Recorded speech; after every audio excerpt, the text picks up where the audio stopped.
Okay, so let me know if there's further problems, but yeah. So, yeah, the point I was making, the Prabhupada is saying that therefore for personalists, they are actually stronger at controlling their senses than the impersonalists. Right? And because the personalists, you can actually meditate on directly the form of the Lord. You know, and can you the point I was making? Can you relate to this point?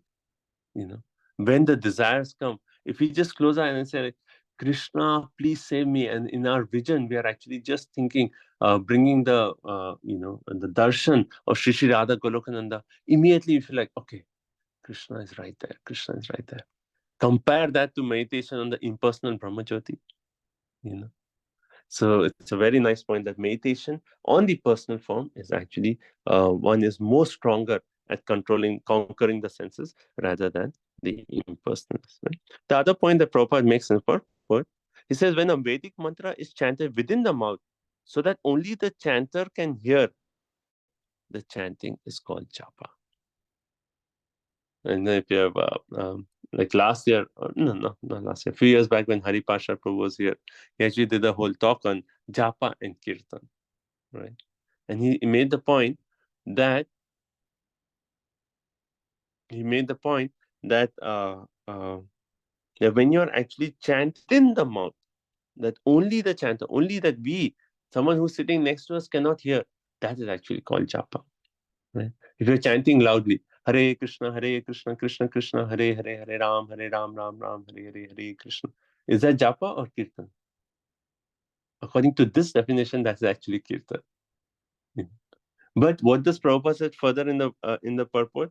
He says the Vedic hymn Hare Krishna, Krishna Krishna, Hare Hare can be chanted both softly to oneself or loudly. Therefore, it is called Mahamantra. It is a great hymn, right?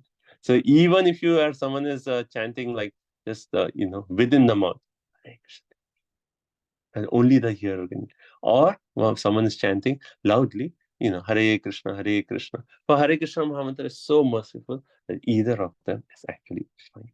Right? The one which actually one can focus more on the mantra, where the mind is more focused, one will actually can do that way of chanting. Right?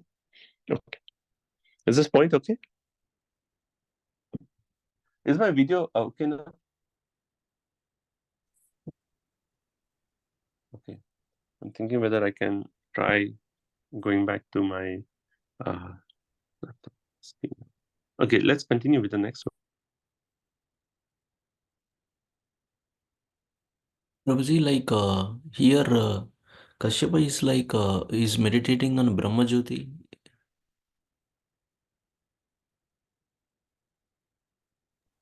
Yes, Prabhu. Yeah, he's making on Brahmajyoti. Yeah. But he's a devotee of Krishna, right, Prabhu? Or no? No, but that's the whole point that that's the whole point of the previous verse where it actually said that, when comparing Kashyap Muni with Haridas Yeah, Thakur, right. Haridas Thakur is a devotee and hence is protected. Kashyap Muni, though he's very learned, he's actually not as such compared to a Vaishnava. Mm. Okay. Babaji, we read that he was worshipping Lord Shiva. Yeah. Oh, did we? In Mention text like Lord 30 Shiva will be watching. No, Prabhuji, text No, but 31, yeah, first line purport, he's saying he was a worshipper of Lord Shiva. Oh, Prabhupada says it appears from the talks of Kashyapa with his wife that he was a worshipper of Lord Shiva. Right? Just from this, because how he's actually glorifying Lord Shiva, and then here is actually meditating. It appears that he is actually worshipper of Lord Shiva. Prabhu, Yeah. when you was mentioning regarding this, that how do you think something is coming and something you're able to relate about how impersonal and personal people who are personal. Can you please tell me what was in your what was you thinking to speak on that?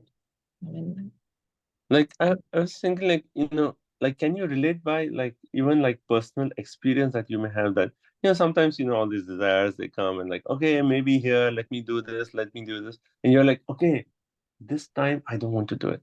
I don't want to do it. This is like just taking me away from Krishna. Rather, I should just focus on reading Prabhupada's books. When you're in that situation and you're really like, okay, Krishna, please help me. And if you just close your eyes and just meditate, oh, Krishna, you're right here. And you meditate in the form of the Lord, calling out for his mercy, it is so powerful. But imagine the impersonal. What shelter do they have? They meditate on the impersonal Brahma Jyoti, but we can meditate on the beautiful form of the Lord or our Ishtadev, maybe like Radha Sham Sundar or Diti Radha Ramanji. And immediately, as soon as you bring that, the form of the Lord in your mind, it's just like it, like the lusty desires is almost like fire, It's like fire in the mind because it makes you so agitated. And as soon as you bring the form of the mind, Lord, in your mind, it's just like the cooling moonshine, taking over that lusty desire. It's like the form of the Lord is so wonderful. Is that okay? Do you have another point? I was thinking, no, that is the point. But how, I think Bhaktivinoda Thakur or Bhakti Siddhanta Saraswati Thakur, he said, like, I think, when we turn towards Krishna's personal form, we'll automatically get distaste towards the material enjoyment because he's so attractive and he's so, because he's Krishna, he can of course attract all our senses, including modes also towards him. So it's easy to get rid of when we are of Ishta in your mind. I think somewhere, I don't know who, but either of these two, this is their words. The Prabhupada often quotes that verse from Bilwa Mangal Thakur, right? Yad Vadima Chitta Pada Vindayo, right? Nava Nava Rasa. Like, because in Krishna consciousness we experience newer and newer tastes. And then he says, when I experiencing this newer taste, when I think about sex desire, Prabhupada says, I spite on like I just like my tongue, what is the verse? Or my lips actually curl in distaste and I spit on the thought of engaging in that. Right? So that's our whole formula, right? Param Drishva Nivartate. We get the higher taste of Krishna, and that's how we can conquer these lower tendencies. Okay, let's continue. Text 33. Prabhuji, Hare Krishna, Prabhuji. Yeah. One more Yes. point. Ramanujacharya's disciple who was praising his wife, and he says, "Go look at there's somebody more beautiful than your wife. I will show you." And when he looks at the form of the Lord, he stops admiring his wife. That could also be one example. Yes. Ranganathji, right? He sees the eyes of Ranganathji and then he forgets. And then they become, both of them take initiation from Ramacharya, the husband and the wife. Right? That's a nice example. Okay. This point about chanting in the mouth and chanting loudly, that's okay? That's yeah, okay. Text 33. Let's continue. Hare Krishna. Didistu vridita karma avadyena bharata upashangamaya viprarashim ado mukhya abhyabhasata. Translation, Srila Prabhupada ki jai. O son of Bharata family, Diti, after thus went nearer to her husband, her face lowered because of her faulty action. She spoke as follows. Hare Krishna. So now DT is actually, so here it says DT, then it says two, but, right? So after engaging in this, DT wanted this whole thing. Right? She's the one who came to Kashyapa and she actually wanted this. But what was her feeling right now? Was she feeling happy that, okay, now I'm going to have a son, I'm satisfied? No. Here it says DT to Vridita. Vridita means she's ashamed of this act, of this karma. She was ashamed that she had actually acted in such a way. And then why? Avadhyena. Because this is a faulty karma, faulty act, right? O son of Bharata. And then Upa, right? We know the word Upa, right? Upanishad, right? Upanishad means what? Sitting close to the Lord, right? So Upa is actually Upasangamya. So going close to her husband, Viprarisham, Adhaha Mukhi, right? So how is her face? Is she very proud of her act? No, her face is actually lowered, and then she actually politely abhyabhasata. She's actually going to say certain things, right? So one way I was thinking that we can also compare this mood of deity with and Kashyap Muni as our mind and intelligence, right? Because Kashyap Muni was making points based on intelligence, based on Shastra. So sometimes we may be, some desires may bother us, and our mind may say, "Oh, by Shastra, this is not good. Krishna says so and so in Bhagavad Gita. This is not good for me." Right? So it's like kind of the fight between the mind and the intelligence. But normally, who wins? The mind or the intelligence? Mind wins. It's mostly the mind, right? The mind is just so powerful that unless we are mature in our spiritual life, always the mind actually wins, right? Here also, what happened? The intelligence had to give in, like Kashyap Muni had to give in, right? But after that, what happens? Like, let's say you engage in some act which is not favorable to bhakti. After that, what does the mind say? Does the mind feel like very happy that, oh, I did this, now it's so nice? For a sadhaka, what happens? It is ichha, dvech. Ichha, dvesha, ichha, dvesha. That's what happens. We do it, and it's like the mind will be like, oh no, I did it again. I actually promised I will never do this again. And then the mind actually laments.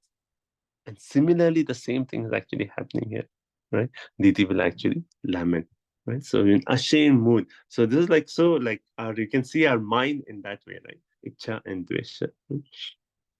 So Diti came to her senses after the abominable action. After the act is done, then she actually came to her senses. And here also in the purport, to Divya Nitalia Mataji was making this point earlier, that here also if you see the last sentence of purport, such sexual intercourse is condemned as prostitution. In other words, sex life with one's wife is equal to prostitution if regulations are not properly followed. Prabhupada is being so heavy, but that is the standard. Or, we know the standard. Like, I mean, there are some aspects like, I'm not going to talk about the whole, the dynamics of a husband, wife as sadhakas, but, we should at least accept the standard. The standard is sexual union just for procreating Krishna conscious children. That's it. Full stop. you know. But then again, because the husband or wife, they may not be uh, at that level. So that is the whole dynamics of balancing this fact. But the standard should not be lowered, because sometimes people say, "Oh no, that's not practical."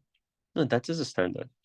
We may not be there, we may not be there, and we may have lusty desire. Okay, with at least grahastha ashram. Okay, you're engaging in sex which is not for procreation. It is not good, right? But it is not as sinful as going outside and engaging in prostitution or so on. Right? But the standard is only for procreation. Right? Okay, next 34. Let's see what DT says now. Hare Krishna. Ditirvacha name garbham imam brahman bhutanam vrishabho vadet rudrapatirhi bhutanam yasya karavam aham amhasam. Sorry. Translation. The beautiful Diti said, "My dear Brahmana, kindly see that my embryo is not killed by Lord Shiva, the Lord of all living entities, because of the great offense I have committed against him." Mm-hmm. So what is the first concern? That, why did she want to engage in this? Well, lust for sure, but she also wanted children. And now she has come to her senses after engaging in act. And her first point is, now please protect my womb. Let me Lord Shiva out of his anger, not destroy. Like the words that are used for Lord Shiva in this verse is, one is Rudra. Rudra means what? Like we read at the time of creation, either crying or it represents the anger of Rudra. Right?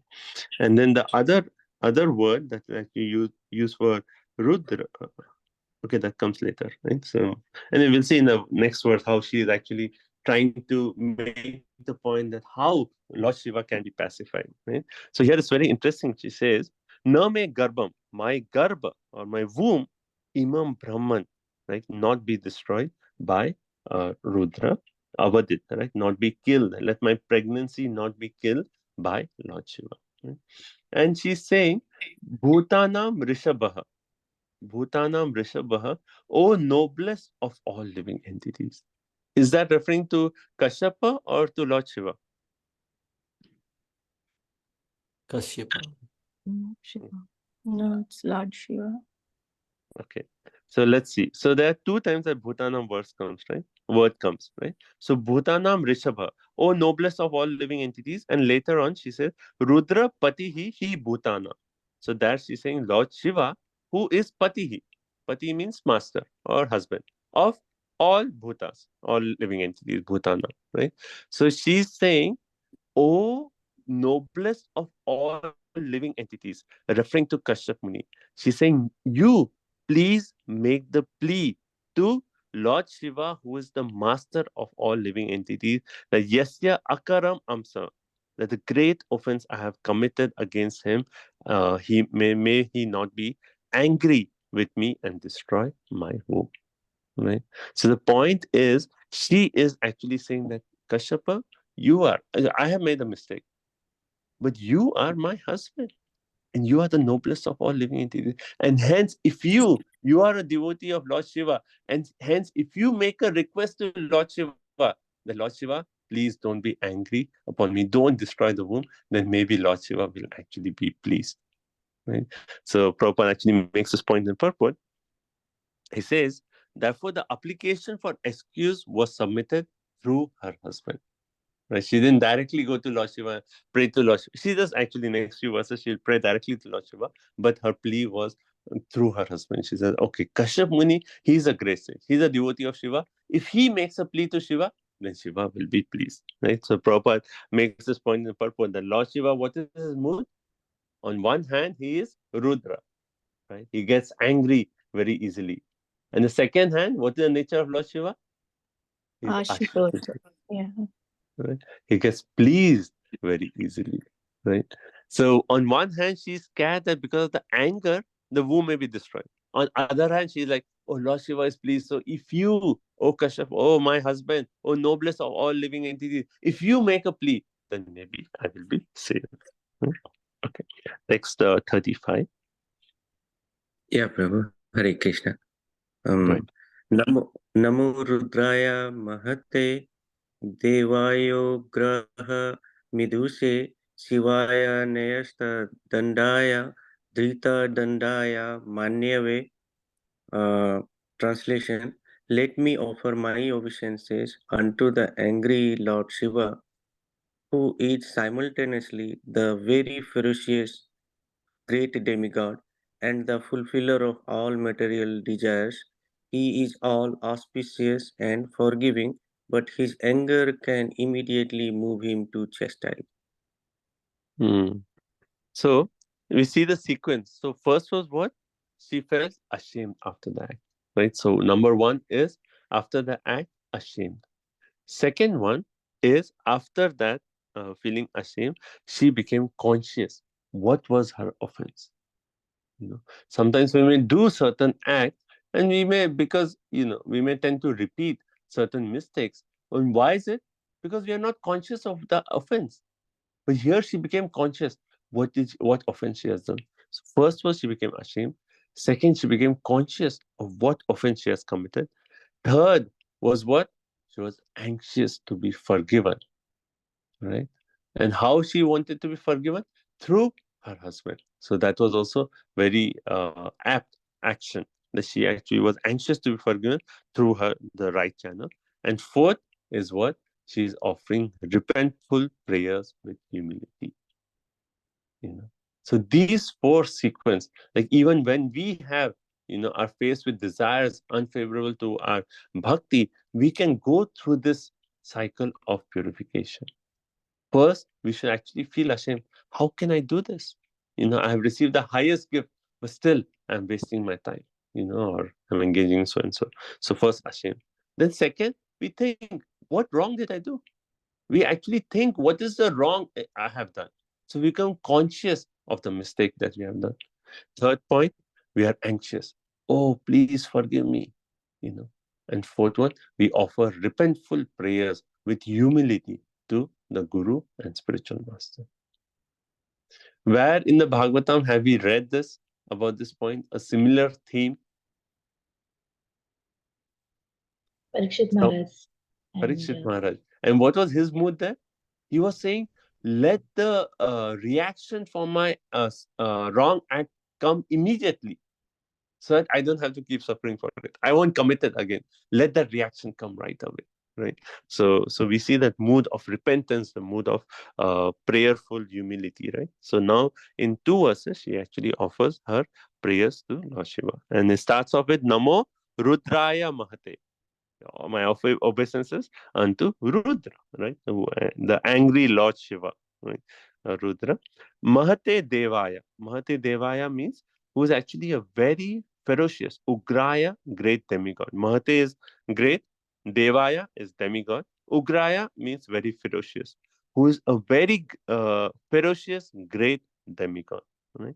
Then third, she actually says Miduse, who is actually a fulfiller of all material desire. Shivaya, who is all auspicious. Nyaste Dandaya, forgiving. Drita Dandaya Manyare. Anger can immediately move him to chastise. What is the mood of her prayer? She's actually going between one side, Shiva, who actually becomes very angry. Other side, Shiva, you're Ashita. You get pleased very easily. And then back and forth. She's actually using both these points to actually prove her repentance and her appreciation for Lord Shiva. So first point is there are 3 points in this. Right? One, Lord he's Rudra, right? So he can cause me to cry. Right? Rudra means crying. He can cause me to cry by destroying my womb. Right? He can make me cry by destroying my womb. On the other side, he is Rudra. So if he likes, he can stop my crying. Right? You see the contrast? So that's how Vishwanath Chakravarti Thakur explains.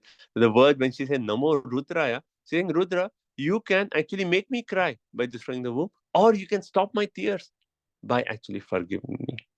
Right? First point. Second point, she says, you are so great, that you can actually immediately destroy my pregnancy. That's the word Ugraya.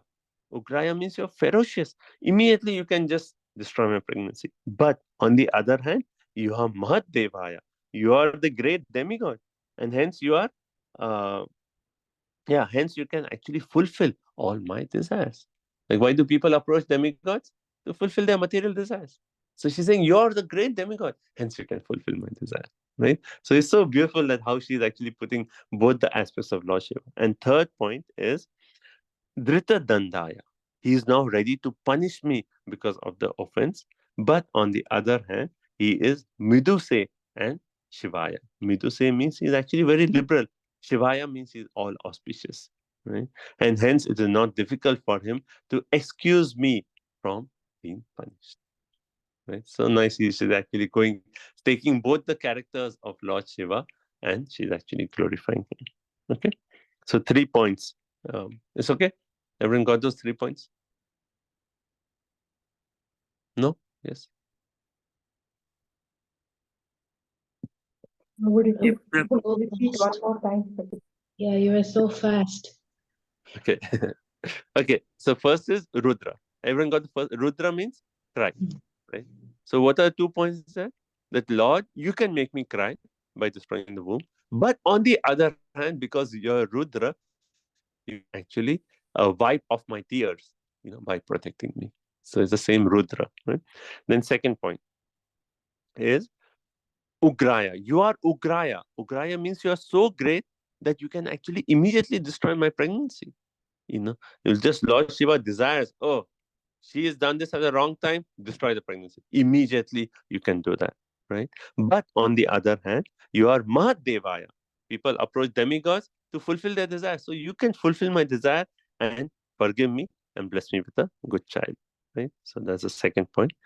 Third point is Drita Dandaya. Drita Dandaya. Drita Danda. Danda means stick, right? So you're ready to punish anyone who actually makes an offense with your danda in one way, right? Drita Dandaya. But on the other hand, you are Miduse and Shivaya.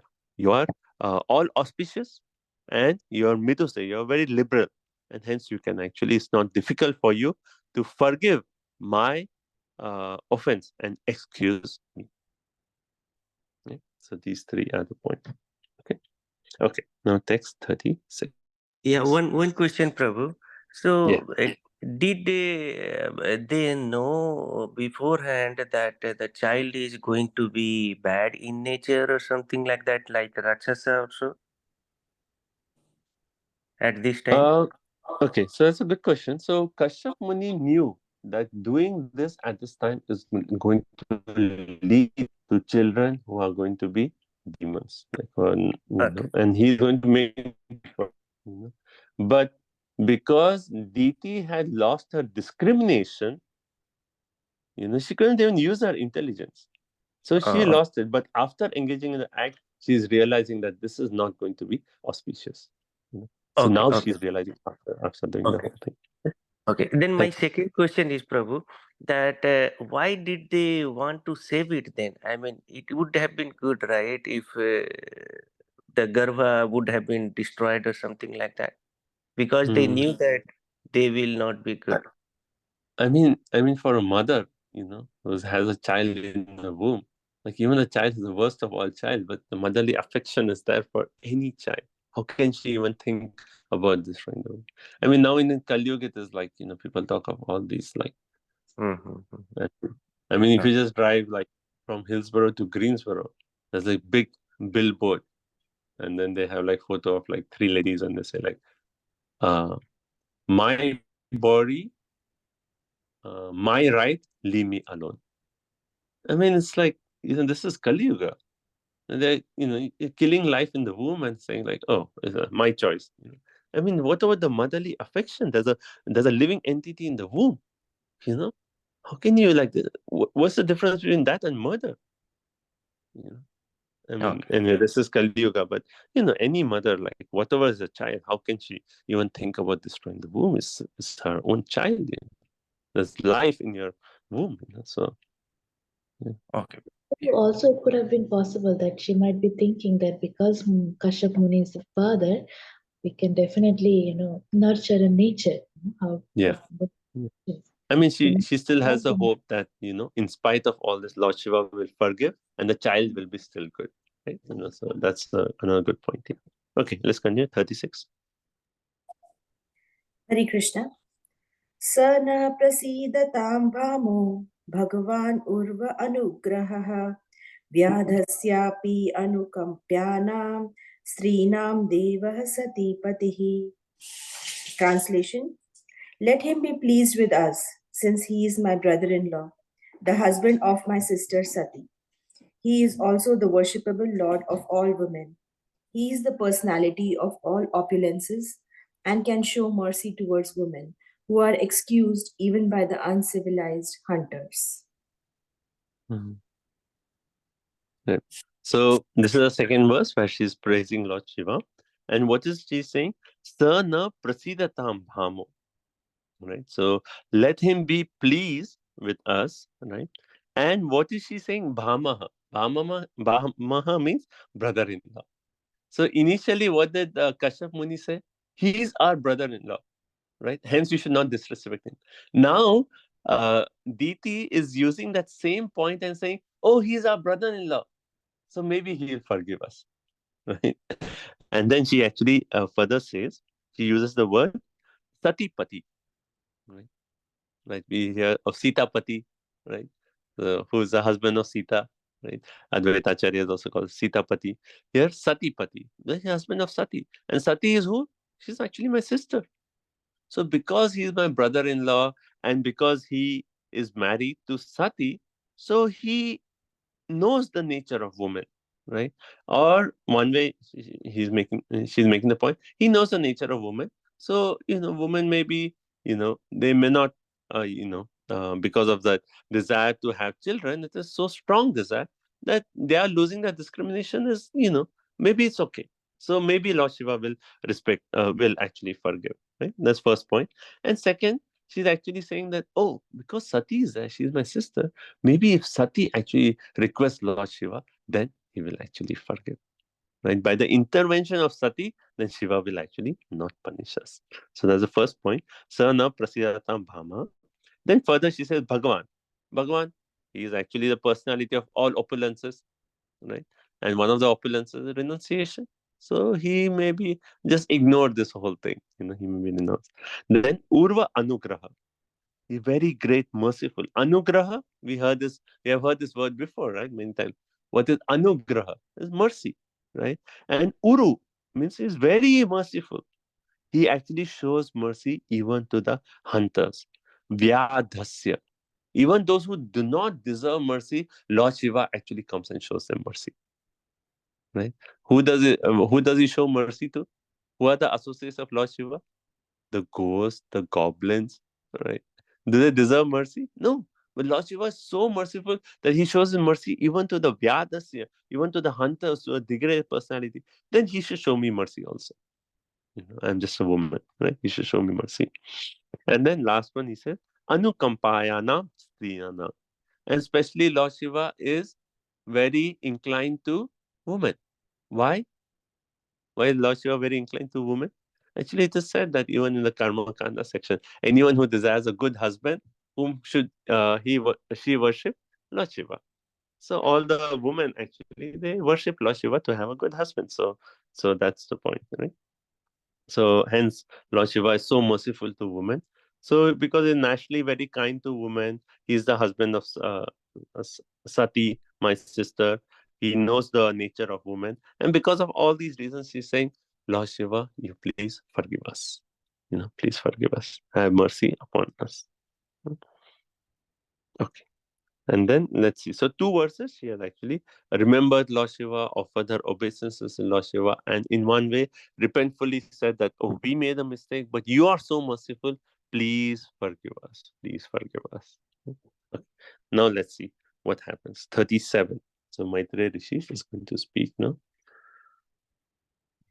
Yeah, Prabhu, one question. So here in this sloka, I see that Lord Shiva has been referred as Bhagwan, and in the last sloka, Lord Shiva has been referred as Deva, like demigod. So why is it like that? Yeah. So in previous verse, it is Mahate Devaya. He is the highest of all the demigods. The best, Mahate, very great demigod, right? And here Bhagwan, the word Bhagavan, it is used not only like, certainly Bhagwan to Supreme Personality of Godhead, but anyone who is actually a devotee of the Lord, a pure devotee of the Lord, he is also referred to as Bhagwan because he can be empowered by Krishna to do anything. Right? Lord Shiva is empowered with what? The mood of renunciation. He's so renounced that his wife is the proprietor of this entire material world in one way, but he does not even have a house. Right? He's Durga, but he does not even have. He's so renounced. So how does he get all this opulence? From Krishna. So even sometimes Narad Muni is referred to as Bhagwan in Bhagavatam. Lord Shiva is referred to as Bhagwan. Right? So Okay. because they are devotees, they are connected with the one who is full of six opulences, they may be blessed with those six opulences. Okay. Next verse, 37. Maitreya उवाच स्वसर्गशाशिषं लोक्याम् आशासां प्रवेपतिं निवृत्तसन्ध्यां नियमो भार्यामाह प्रजापतिः. Maitreya said, the great sage Kashyapa thus addressed his wife, who was trembling because of fear that her husband was offended. She understood that he had been decided from his daily duties of offering evening prayers, yet she desired the welfare of her children in the world. Thank Hmm. So swa sargasya. Swa means own. Sargasya, our own children. Right? So what was Diti Asha? What was her Asha? Asha we say, right? Hope. Even in Hindi we say Asha, hope. So what was her Asha Shana? Her desiring? She was hoping that her children would she was desiring the welfare of her own children. Right? But at the same time, she was Prave Patim. She was trembling with fear. Why? Because she had actually offended her husband. She had Nivritta Sandhyaya Niyama. She had actually averted her husband from rules and regulations or from his evening prayers. And because of that, she was thinking, I have made an offense to my husband. And she was trembling in fear. And Prajapatim Bharyam. And then that Prajapati Kashyapa, now he actually addresses his Bharya, his wife, as follows. Okay. So now in 38, we'll see what does Kashyap Muni say. What do you think Kashyap Muni would say at this moment?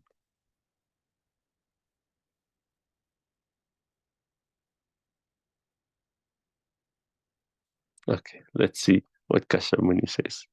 Okay. Text 38. Hare Krishna. Kashyapa uvacha aprayatād atmanaste doshan muhurti kadavata man nideshanti charanena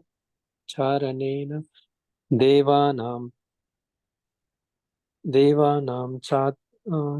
chati helanat. Translation. The learned Kashyapa said, because of your mind being polluted, because of defilement of the particular time, because of your negligence of my directions, and because of your being apathetic to the demigods, everything was inauspicious. Hare Krishna. Okay. So basically here, Kashyapa is actually showing his anger towards his wife, and he's actually saying, Kashyapa vacha aprapyatyat atmanaha. Actually, okay. So he's basically saying we engage in this act with polluted mind. Right. First point, polluted mind. Second, doshat more. We say murat, right? Murat.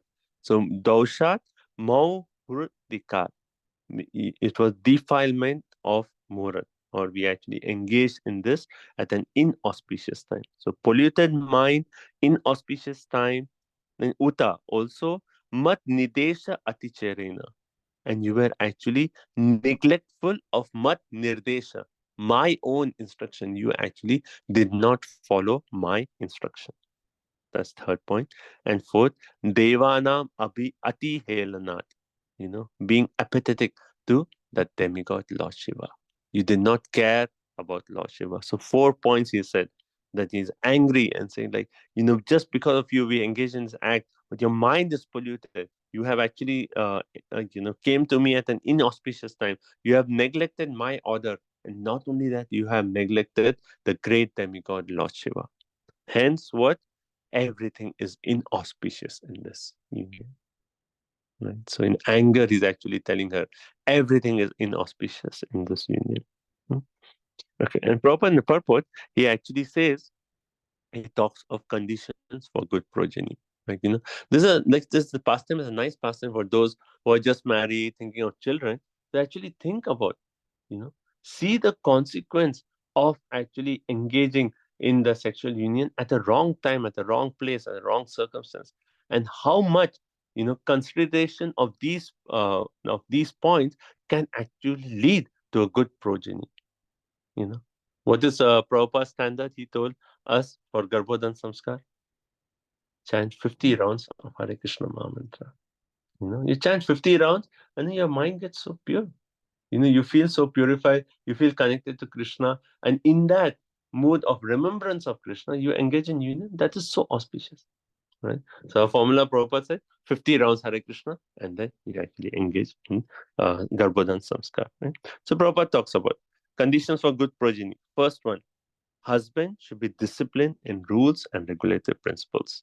Right? So husband should actually be following the rules and regulations. Second, the wife should be faithful to the husband. Third, before the sexual intercourse, husband and wife must consider what is our mental condition. Are we actually engaging out of lust, or are we actually engaging to get Krishna conscious children? What is our mental condition? What is the particular time? What is the auspicious time? What is the husband's direction, and what is the obedience to demigods? Right. So these points are Prabhupada says these are conditions for good progeny. right? Husband being following all the rules and regulations, wife being faithful to the husband. Before the union, we are actually doing a check. What is our mental condition? Is the time auspicious? Are we actually not showing any disrespect to any demigod, and so on? And so Prabhupada further says, because Diti neglected all these principles, right? All these principles. Therefore, although she was anxious for auspicious children, she was informed that her children would not be worthy to be sons of a Brahmana. Even though they are born of Kashyapa, they will not be Brahmanas, right? They will not be Brahmanas. And Prabhupada makes the point that here is a proof, right? What is the proof? That a son of Brahmana need not be a Brahmana, right? We become Brahmana by quality, not by birth. Here is the proof right away. The son of Kashyapa is actually going to be a demon, not a Brahmana. And then Prabhupada concludes very nicely. He says, uh, in Kali Yuga, how many people are following any of these principles? 0.000000001%. Maybe there's some people who are thinking about these, but most people don't even care. Most of the unions in Kali Yuga is just like, out of lust.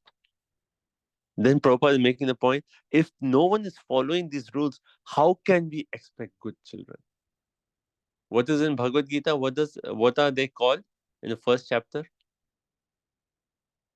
What is Arjun's point that if men are killed? Varna Yes, Sankara. Varna Sanskar, right? He basically makes the point that they are polluted. The woman get polluted, and then the child will actually be like, without following all these. So Prabhupada is making the point, how can one expect good children, if none of these rules are actually followed? But then Prabhupada said, but through the Krishna conscious movement, the last sentence, they can be raised to the human standard by chanting the holy name. This is a unique contribution of Lord Chaitanya to human society. That even though the union may not be good, Garbhodhan Samskar may not be followed, but Lord Chaitanya Mahaprabhu is so merciful that even, whatever is, however the child is born, he can be elevated to the highest platform by chanting Hare Krishna, Krishna Krishna, Hare Hare, Hare Ram, Ram Ram, Hare. This is the gift of Sri Chaitanya Mahaprabhu, where he actually take the lowest and take them to the highest. Lowest to the highest, all by the mercy of Gaurnitai. Okay. 39. Hare Krishna Prabhuji. Bhavishyatasthava bhadrao abhadre jataradhamo lokan sapalam strimschandi muhur akrandayishyataha. O haughty one, you will have two contemptuous sons born of your condemned womb. Unlucky women, they will cause constant lamentation to all the three worlds. Hare Krishna. Why he's saying unlucky woman, Prabhuji? It's he also desired it, right? They should say. No, I mean, he was obliged to engage in the act. It's not that he desired. He used his intelligence. He told that this is not good. Lord Shiva is right here. You should not do this. Right? But he wasn't strong enough. He wasn't strong enough. That's the point. But it wasn't that he was, desired it. It was he was fulfilling the desire of his wife, who was not listening to his intelligent points. So here that's why all the verses he's saying, he's actually angry upon his wife. And in anger, he's actually saying, Abhadre, oh unlucky one, oh unfortunate one. Why unfortunate, unlucky? Because your children are going to be what? They are going to be, like Prabhupada used the word, contemptuous sons will take birth from you. Bhavishyata tava abhadru, right? The sons who are going to be born from you are actually going to be contemptuous. That means, the worse sons in one way. You can take that way. Right? Jatara Adaman, the born of your womb. Your womb is condemned, and the children born from your womb are also condemned. Right? And what are they going to do? Muhu. Muhu akran dashishyataha.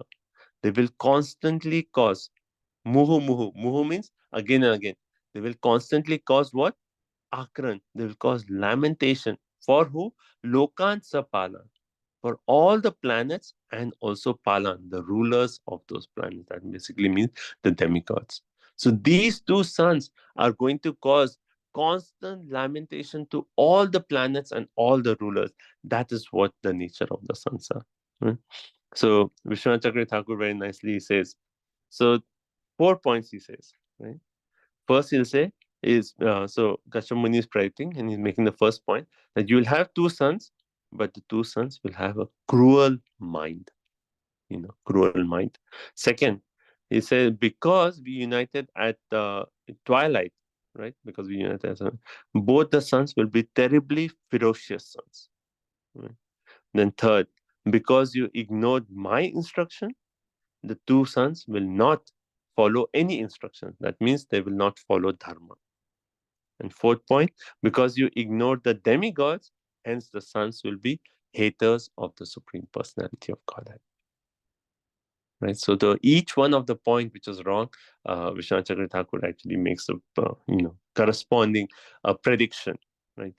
That how because you did twilight, they'll be ferocious. Because you ignored my instruction, they will ignore dharma and they'll act on adharma. Because you ignore the demigods, then they'll be haters of the Supreme Personality of God. Okay. Right. So Prabhupada quotes that Varna Sankar verse and he says, Bhagavad Gita 140, when there is deliberate negligence of regulative principles of religious life, the women as a class become polluted. As a result, there are Varna Sankara. That means what? Unwanted children. Okay. Text 39 we did, right? So text 40. Yes. Text 40. प्राणिनां हन्यमानानां दीनानां स्त्रीणां निगृहमाणानां कोऽपि तेषु महात्मसु. Translation, Srila Prabhupada ki jai. They will kill poor, faultless living entities, torture women, and enrich the great souls. Hare Krishna. So further he's writing Pranina. Pranina means living entities. Hanya Mananam means innocent living entities will be killed. What kind of living entities? Who are Dinanam. Dina. That means who are poor. And Akrita Agasam, those who are faultless. Innocent, faultless, poor living entities will be killed by these two sons. Right? Then further, how will the Srinam be treated? Nigram Yamanana. The woman will be tortured by these two sons. Kopitush Mahat Masu. The great souls, the Mahatmas, how will they be? They will be enraged by these two sons. So in that way, like, Kashyap Muni is predicting that because of this wrong union, this is going to be the nature of your two sons. Right? So Prabhupada in the purport, he says, these are all demoniac activities. When innocent animals are killed to satisfy the tongue, right? That's a demoniac activity. Just like how Kashyap Muni is predicting that innocent living entities are going to be killed. It's a demoniac activity. So all these slaughterhouses, anyone who's eating meat, it is certainly a demoniac activity. Right? And women are tortured for unnecessary sexual indulgence. Like everything that we're reading here is basically become so common in Kali Yuga. Meat eating, right? Illicit sex, intoxication. It's all demoniac activities. Prabhupada is making the point. But then he says, right? When these are prominent in society, by God's grace, one can expect a change in the social order by the Lord himself or by his bona fide representative. And why is Prabhupada making this point? Because how Bhagavad Gita Krishna says what? Yada yada hi dharmasya glanir bhavati bharata. Whenever dharma, is suppressed and all these demoniac activities, then the Lord himself comes or sends his representative. So is the Lord here right now? These activities are so prominent. Yes or no?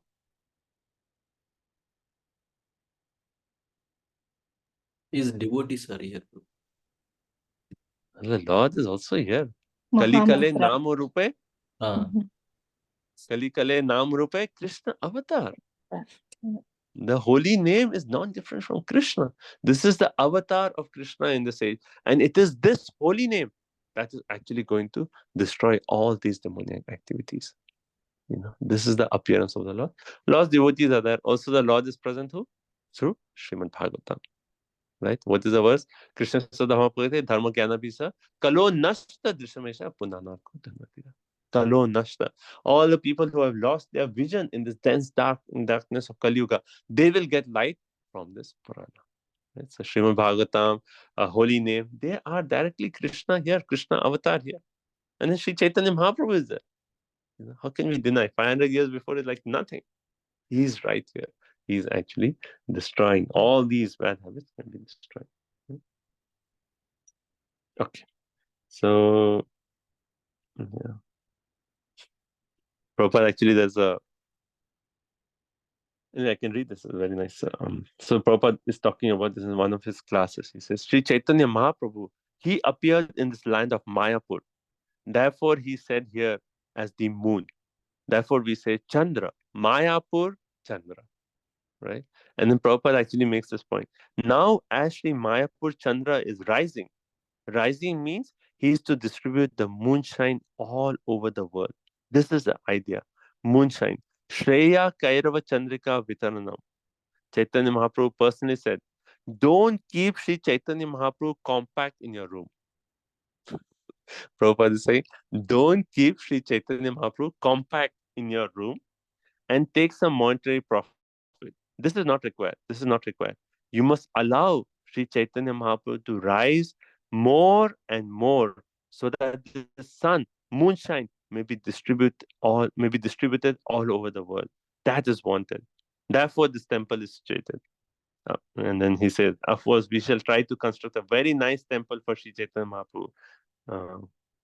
So from this place, this moon, Sri Krishna Chaitanya Mahaprabhu will distribute Shreya Kairava Chandrika Vitaranam Vidya Vadhu Jivanam. The Chaitanya Mahaprabhu's Hare Krishna movement, Param Vijayate Sri Krishna Sankirtan. This was spoken by Chaitanya Mahaprabhu himself. So this moonshine of Chaitanya Mahaprabhu, like Prabhupada is basically referring to this temple of Vedic planetarium. And, we say that when this temple is complete, the deities are in the main temple, then that moonshine from that Mayapur Chandra will distribute all around the world. And all these demonic activities will be destroyed by that moonshine of mercy of Sri Chaitanya Mahaprabhu. Right? Chaitanya Mahaprabhu ki jai. Okay, so we'll take a break now. Text 41 onwards, and then we'll continue. So further, he's basically made the points about the two sons. Now we'll say what is positive in this. Because this chapter ends, so Diti was, she was ashamed, she's afraid because she was trembling, but the chapter ends with Diti being satisfied. So what are the last few verses that actually Kashyap Muni, what does he say that actually makes Diti satisfied? So we'll take a break, we'll come back, and we'll read those few verses. Okay? Any comments up to this point? Realizations, any points that you would like to share?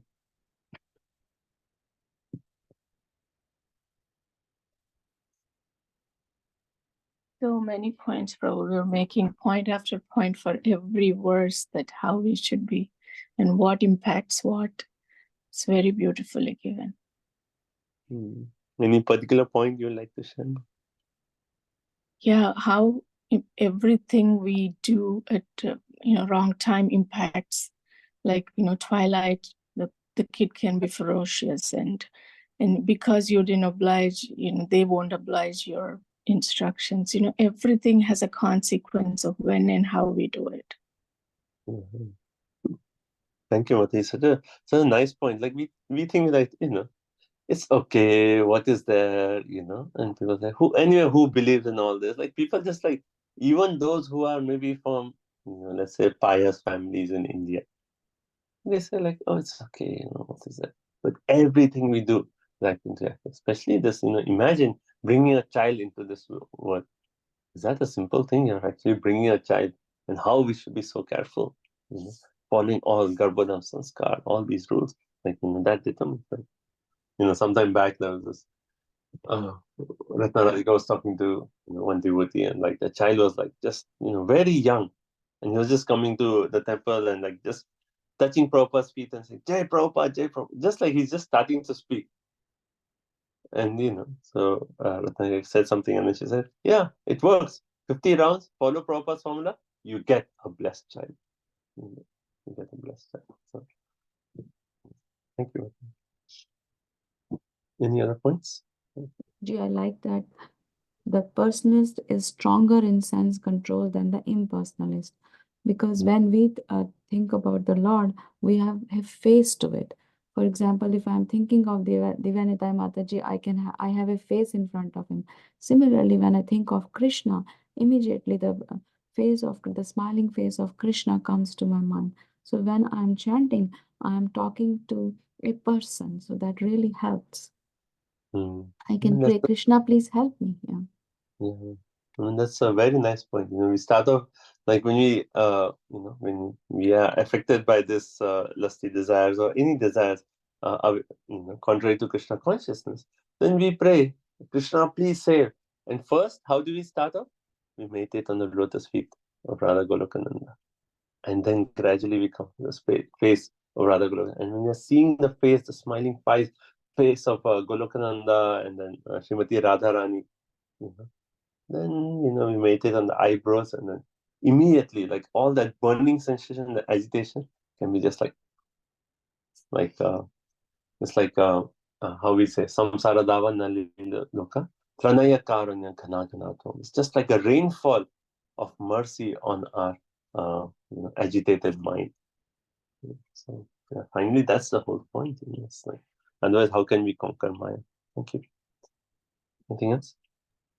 Prabhu, I was also thinking the same point where, how important it is personal and impersonal, So I was thinking, just see how Srila Prabhupada, he mentioned that if there is a paritrana, there's a decline in religious, there will be Lord always representative. So I was just connecting that, Prabhupada's mood in these verses is like, he's making a point that, I'm coming here, I'm going to give you the personal aspect of the Lord with which you can easily cut off this control, crazy mind, how yesterday Prabhupada defined what is consciousness, mind, intelligence, false ego, everything in Krishna's service. Like we are anyways using our senses in Krishna's service. Okay, if you're 24 hours a devotee, you're living in the temple, but how do you increase your subtle mind?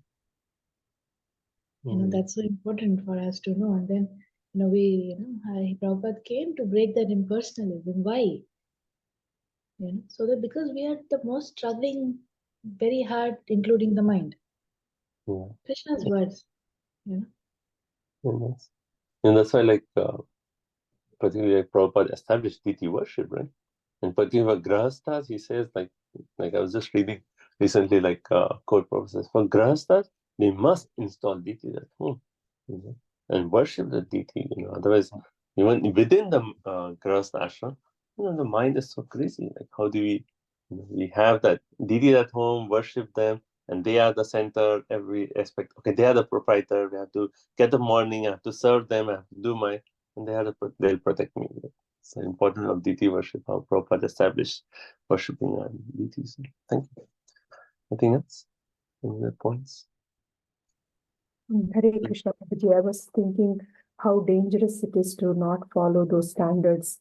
It is not only for the family, the entire world could be in danger by creating such ferocious, offsprings. So it's very important to follow those standards. Certainly, the more higher is your position in the society, the more responsible you should be. When Diti and Kashyap, they are uniting, their sons are going to cause havoc in all, even up to Swargaloka. They are going to cause havoc in all the planetary systems, up to Swargaloka. And in contrast, you can say with Ajamil. Yeah, even he had children, but he was just like a family. So that effect was not so. But as soon as your position is higher, the more you have to be cautious to follow all these principles.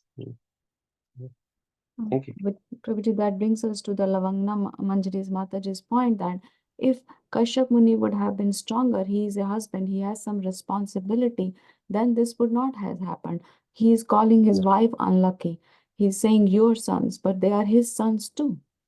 That's a good thing. So, and then Prabhupada made the point that he should have been more strong. He's a Prajapati, you know, he'd be like, okay, no, not now. Yeah. Okay. Any other points? Prabhu, I also like the point that you said we have to keep ourselves busy, like Prabhupada said. I'm busy. I have no time for all this lusts and desires. So it comes to even thinking about kids also when they're in the teenage years, and if they are completely occupied with the activities and things that they need to do, they have very less time for the nonsense.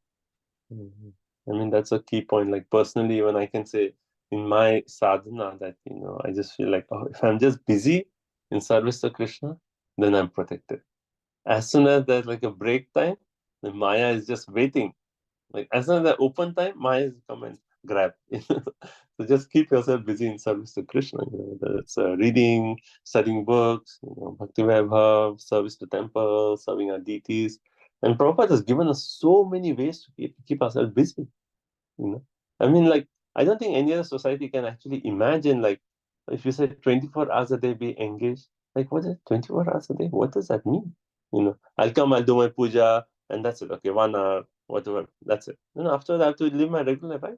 But Prabhupada he has given us so many ways to be engaged to serve Krishna that 24 hours a day we can just be busy. Like, okay, no time other than just service, keep engaged in serving Krishna, you know, then no time for Maya. That's our formula. Thank you. Very nice one. Prabhu, on this, like that, a practical note of like Shri Prabhupada's 50 rounds of chanting before having a child. It's like I sometimes wondered, like, why Prabhupada said 54? I mean, 50. Like he could have said 64 rounds. Then you know. So then I realized that if we chant 64 rounds, we will be so blissed out that no going to any indulgence. You know, like wow.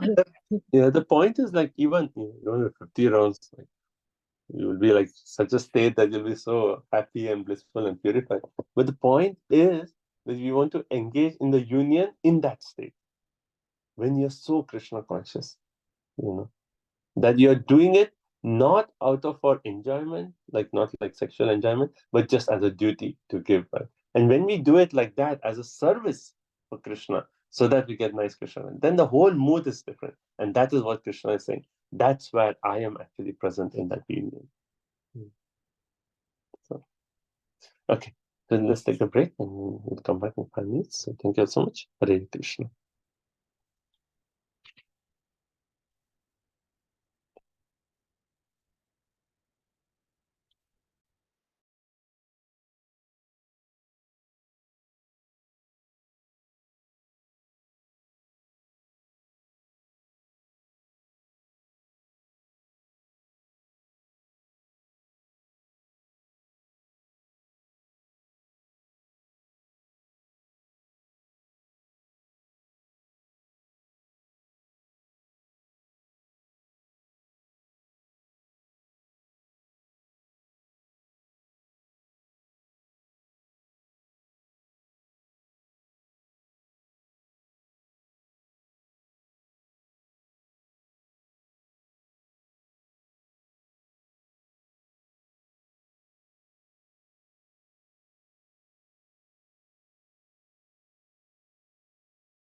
Hare Krishna, Krishna Krishna, Hare Hare, Hare Rama, Rama Rama, Hare Hare.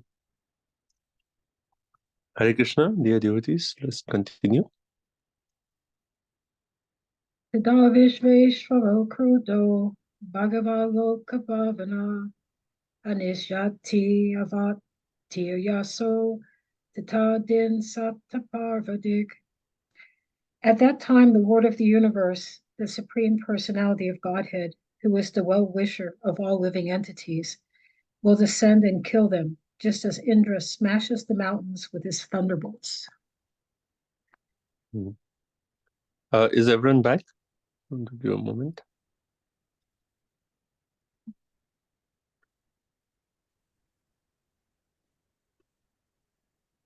Okay. Yeah. Okay. So let's continue.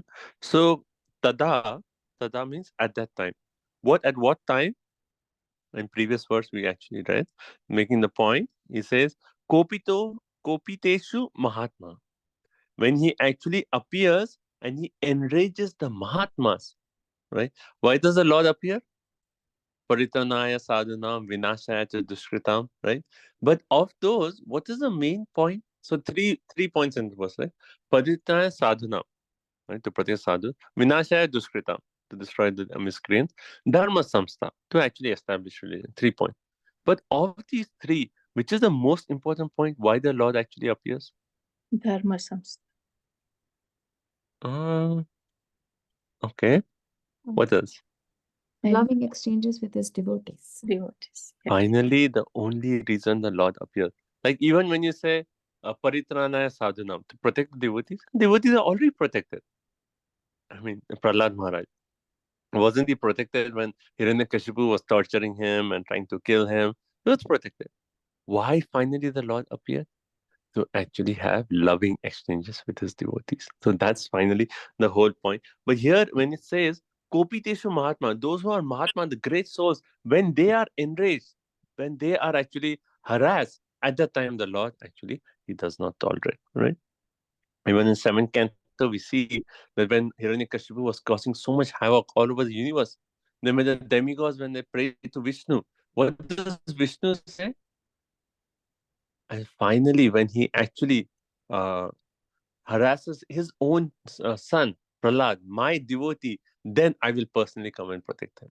Right? I will personally come. It's actually so. The main point is that why did Lord Narasimhadev actually appear to Prahlad Maharaj? Because in that entire conversation in the 7th canto, we see that Hiranyakashipu is challenging. You always talk of your God. Where is your God? Is he in this pillar? And then what did Prahlad say? Yes, he's in a pillar. He's everywhere. Actually, your power and where you're getting your power, your source of power and my source of power is same. It's coming from Vishnu. And then Hiranyakashipu was so angry, got off his throne, and then with his fist he actually hit that pillar. Right? And the Lord appeared at the time to prove the words of his devotee and to receive those prayers from Prahlad Maharaj. Otherwise, Hiranyakashipu, actually anyone can kill him. That's not the thing. But he wanted to also enjoy Veera Ras with Hiranyakashipu. So fight. So it's the highest point is Lord appears just to give pleasure to his devotees. Right?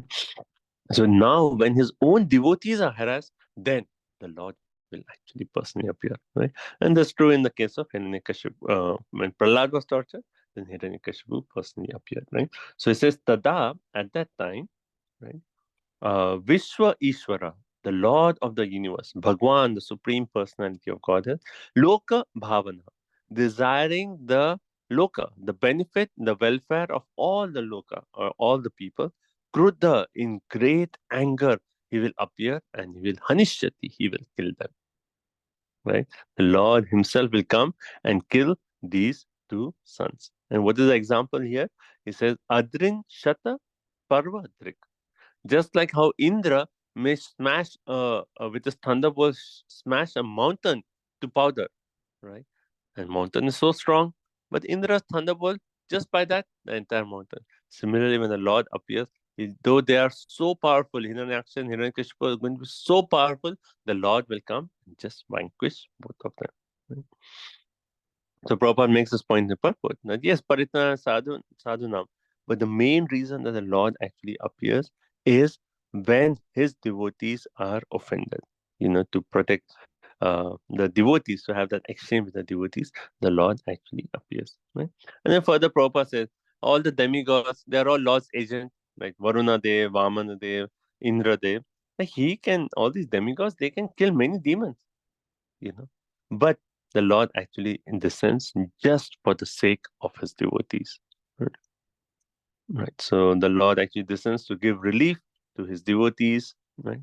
And then further, another point Prabhupada makes in his purport, he says, whether the Lord comes and he kills these miscreants or he favors his devotees, the both, there is no difference. Right. Where in the Bhagavatam is this further elaborated, that how when the Lord either kills the demons or protects his devotees is both the same.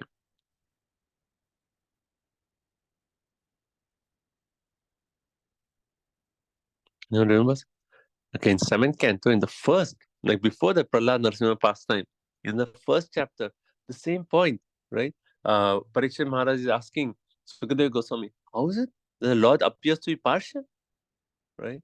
And then what does Sukadeva Goswami say? No, when the Lord, even he kills, he actually is actually liberating them. He's giving the best man. Like we recently heard that in the battle of Kurukshetra, all those people, what happened? When the arrows of Krishna actually entered, arrows of Arjun killed them, they got purified with the arrows, and when they glanced at Krishna, they saw, I appreciate Krishna's beauty, and then they all attained Vaikuntha. Right? So when the Lord kills also, that is actually the blessing. So either he's killing or he's favoring the devotees. There's both absolute. There's no difference in both of them. Both of them are actually the mercy of the Lord. Okay. 42.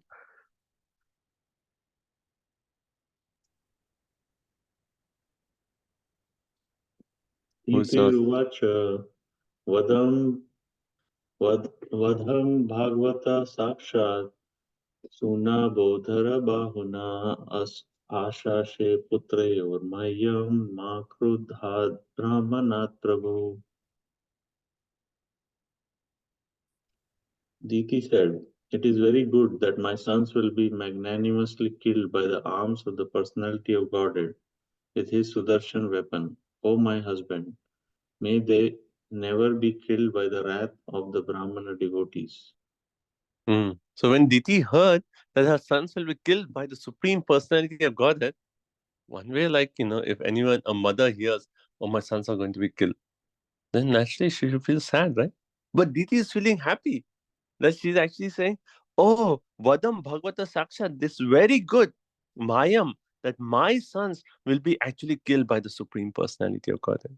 And further she says, Sunabha Udhara Bahuna, because they will see the Sudarshan Chakra, they'll see the arms of the Lord with the Sudarshan Chakra, and then seeing that vision, they will be killed. Then certainly seeing the Krishna being killed by Krishna, by seeing Krishna and then dying, then certainly they'll get the highest, they'll get promoted, Vaikuntha. Right? But what does he say? Ashishe, I desire, Ma, never, right? Ma, Krudat Brahmana. They may never be killed by the rage of a Brahmana. Right? I'm happy that they'll be killed by the Supreme Personality of Godhead, and my desire is they never be killed by the wrath of a Brahmana. Why? Can we think of any examples from Bhagavata where a king was killed by the wrath of the Brahmanas, and what was his destination? And on the other hand, a person who was blaspheming the Lord was killed by the Lord, but he attained mukti. Shishupal Shishupal. And the other one? Vena. Vena, right? Shishupal and Vena, right? So Vena, he actually was, we read after Anga when Vena came, he was actually creating all havoc. He was so sinful, And finally, the Brahmanas decided, okay, we have to kill him. When the Brahmanas came, they gave him good counsel. But Vena he was saying like, what? You're saying that I should worship the Supreme Personality of God? I am actually feeding you. I am the Lord. You should worship me. When they started saying that, then the Brahmana said, okay, no hope for him. And then they killed Vena, right? And what was Vena's destination? And then he was sent to the hellish planets, right? But on the other hand, Shishupal, though he was blaspheming the Lord, when he was killed by the Lord, he got liberated. And see, Diti, she's speaking so intelligently now. She's speaking by Shastra. Just before, when she was overcome by this mood of lust, she couldn't even discriminate, right? She lost all her discrimination. But now, immediately after the whole act, she repented, she said prayers to Lord Shiva. Now she's speaking so intelligently that she's actually raising herself beyond her attachment for her sons and saying that, oh, they'll be killed by Krishna. What is more benedicting, more blessing for them? And Vishwanath Chakravarti Thakur actually makes the point that Diti was thinking that I have not seen the Lord, I have not seen Krishna, but through my sons, I'll be able to see the Lord. I'm so fortunate. I'm so fortunate because they'll be killed by Vishnu, and by that time, even I will get darshan of Vishnu. So I am so fortunate. Right? And then also, further Prabhupada makes a point that even great sages do not achieve that great fortune of seeing Krishna face to face, but my sons are going to have that great fortune. Hence, Diti was actually pleased with this after hearing this point. Right? They are impersonalists, right? But they know about Krishna or Vishnu. You said Diti is impersonalist? I mean, Kashyapa, we heard before. I mean, see, the point is like when you talk of, he was worshipping Brahman effulgence. That does not mean that he did not know the personal form of the Lord. So there are those impersonalists who know that, okay, it is Brahmeti, Paramatmeti, Bhagavan iti Shabdete. All three aspects are there. But their realization or their progress in spiritual life is that they just have connection with Brahman. Right? See, if we tell you, okay, these aspects are sunshine, sun planet, sun god. Can you accept this? Okay. Yes. Okay. Maybe yes, that is a sun god. Do you have access to a sun god? No. We have access only to the sunshine. Similarly, on the spiritual path, even though someone may know that yes, Krishna is a supreme, they may not have access to that. They may have access just to Brahman. And hence, Kashyap Muni, worshipping Brahman effulgence does not mean that he's denying the form of the Lord. They actually are there. Here, Kashyap Muni is saying that your sons will be killed by the Lord himself will descend. So that directly means that they accept the form of the Lord. Is that okay, Mataji? Thank you, Prabhuji. Yes, Prabhuji. Yeah. Right. So I love that explanation, Prabhuji. We even know, but we don't have access to that. That's very beautiful. Yeah. Thank you. And then Prabhupada makes another very nice point in purport. He says, devotee of the Lord never prays to the Lord to appear for the sake of troubles the miscreants cause for him. And he never bothers him by asking for protection. I mean, don't we always ask the Lord, please protect me? But what is Prabhupada saying? That a devotee never prays to the Lord to appear, oh, please, Krishna, come save me from the miscreants. He does not ask for protection. Rather, the Lord is anxious to give protection to the devotees. Right? In Prahlad Maharaj, did he actually ask when Hiranyakashipu was angry that, oh Lord, I'm worshipping you. You please come and protect me. No. Prahlad was just totally fearless. But because the Lord is affectionate to Prahlad, he actually appeared to show mercy. Right? So one way, how does this practical for us? Well, depending on our spiritual advancement, because we don't have any other shelter than Krishna. So sometimes we are in difficulty, we turn to Krishna and say, Krishna, please protect me, from this miscreant, or please protect me. It's okay. It's okay. We are not asking for like material benediction. We are just asking that now I'm in a dangerous position. I am actually turning to Krishna. That's okay. But as we progress for advanced Vaishnavas, then they don't even care. Maro bhi rakho bhi, jo ichha tumhar, right? If someone is going to kill me, okay, that's Krishna's desire. Someone's going to protect me, that's also Krishna's desire. So I don't care. But that's an advanced stage. At our stage, maybe we actually, whenever there's any difficult situation, we turn to Krishna and say, Krishna, please help me. Not only help me from this problem, but help me from my material existence. Right? So in that way, we actually pray. Okay.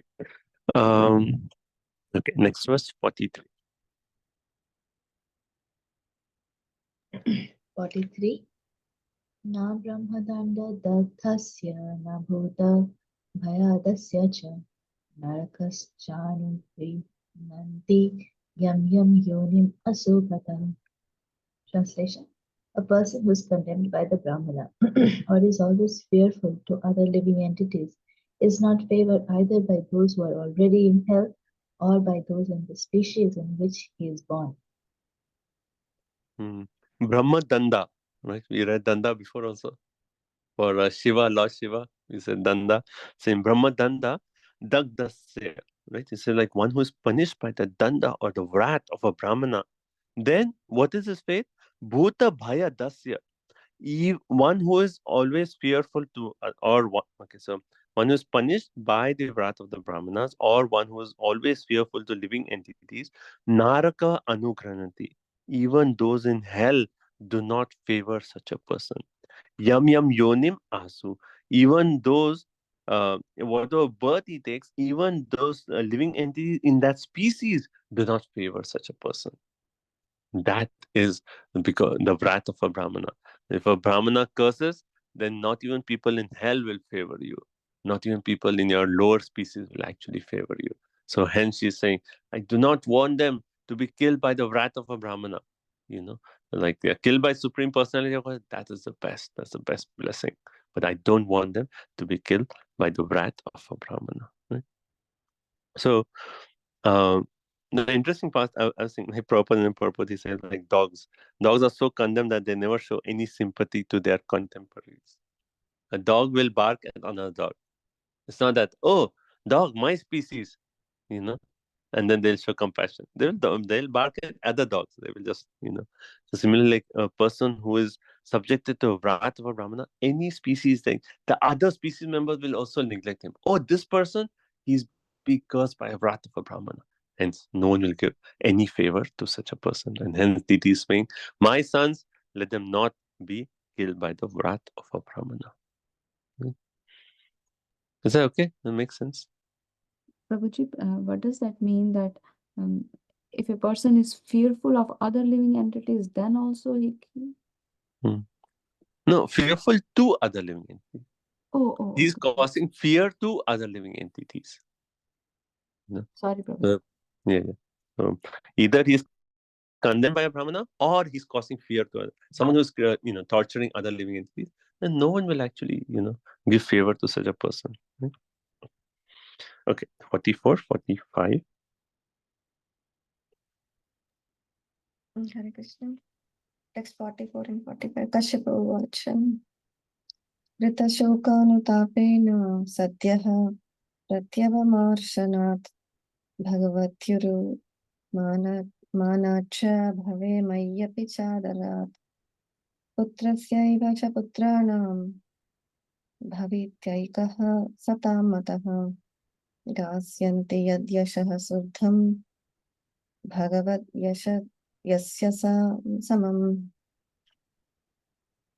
Translation. The learned Kashyapa said, because of your lamentation, penitence, and proper deliberation, and also because of your unflinching faith in the Supreme Personality of Godhead and your adoration for Lord Shiva and me, one of the sons, Prahlada, of your son Hiranyakashipu, will be an approved devotee of the Lord, and his fame will be broadcast equally with that of the Personality of Godhead. What more can we ask for, right? So basically, if you see the flow, so Diti, she realized her mistake. She came to Kashyap Muni. Kashyap Muni was, he chanted this Gayatri, he took his bath. And when Diti approached, she was so ashamed of her act. And then Diti actually said, may Lord Shiva, you please request Lord Shiva to forgive me, right? And she makes that point, and then she says prayers to Lord Shiva that you are Ashutosh. I know you're Rudra, but you're also Ashutosh. So please, forgive me. And then what does Kashyap Muni say? Kashyap Muni's anger is like everything was inauspicious. Time was inauspicious. Your mind was polluted. You had apathy towards demigod Shiva. you don't listen to me. Everything was inauspicious. But the nice thing is, your sons will be killed by the Supreme Personality of God. And Didi replied, oh, thank you. She was happy actually. I'm happy that my sons will be killed by the Lord Himself, because by that they'll be cleared of all their sinful, they'll be washed off all sinful reactions, and they will attain liberation. Right. So she was pleased by that way. And she said, like, let them not be killed by the wrath of a Brahmana. I'm relieved that I'm hearing that they are not killed by the wrath of a Brahmana. And then further, Kashyap Muni continues. He said, not only that your sons will be killed by the Lord, but your grandson is going to be Sri Prahlad Maharaj ki jai. So here she says, Kashyapa said, Krita Shoka, right? Krita Shoka means lamentation. Because after you did the sinful act, what did you do? You lamented, like Krita Shoka. Then second, Anutapena, that means penitence. Prabhupada says penitence. I looked up this word in the dictionary. Penitence means the act of feeling or showing sorry or regret, like repentance, right? So she lamented for the act, she repented for the act, then pratya va marshana. She properly deliberated. Okay, that means like she actually understood what was wrong in what I did. Right?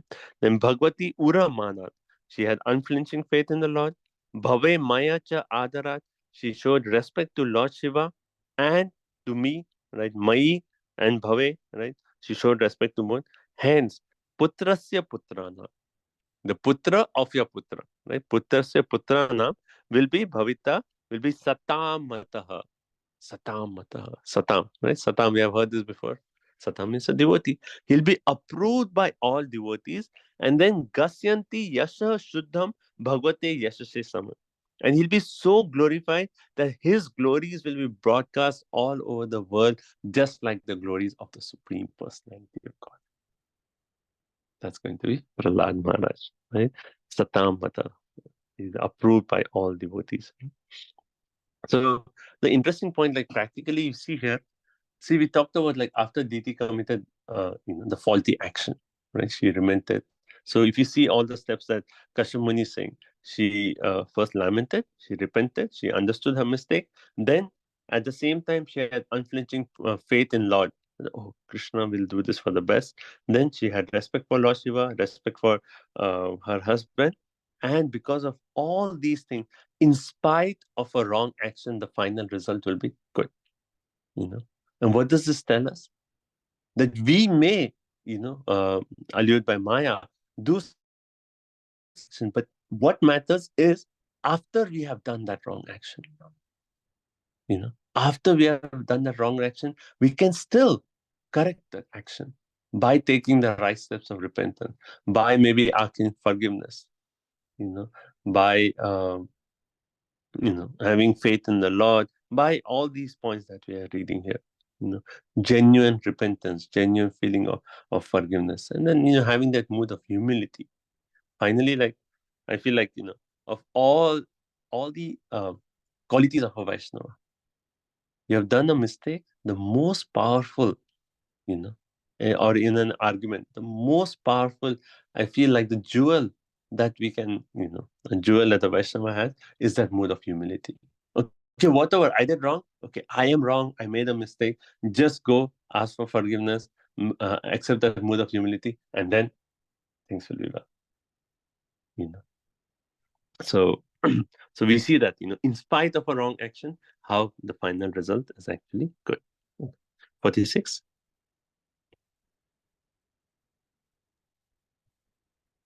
Yogera himeva durvanam bhavayashanti sadhava nirvairadibhir atmanam yat shelam anuvartatum.